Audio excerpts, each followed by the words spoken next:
దేశ ప్రజలందరిది ఒకటే డిమాండ్, ఏ నీటి పరీక్షకు నీకు కారణమైనటువంటి ధర్మేందర్ ప్రధాన్ ను రాజీనామా చేయమని రాహుల్ గాంధీ గారి నాయకత్వంలో దేశవ్యాప్తంగా డిమాండ్ చేస్తే నరేంద్ర మోడీ గారు మౌనంగా ఉన్నారు. ఎందుకు మౌనంగా ఉన్నారో జవాబు చెప్పాలి.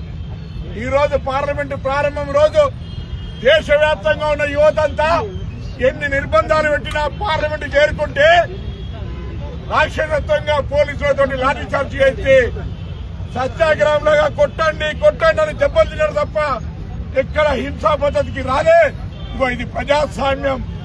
నరేంద్ర మోడీ 56 ఇంచుల ఛాతీ, దేశంలో ప్రజాస్వామ్యం గురించి మాట్లాడే ఈ ప్రభుత్వం ఈ రోజు దేశ రాజకీయాల్లో ఒక చీకటి రోజుగా అక్కడికి వచ్చిన నిరుద్యోగులను చితకబాదినటువంటి పరిస్థితి ఇలా స్పష్టంగా కనబడుతోంది.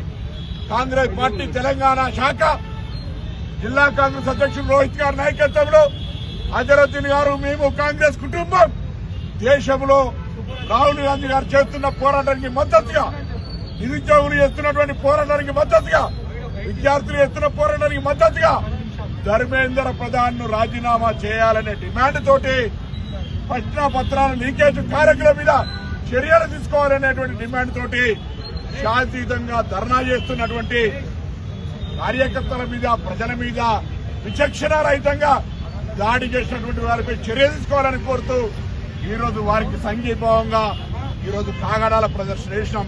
ఇది అంతం కాదు, ఇది ఆరంభం. నరేంద్ర మోడీ ఖబర్దార్.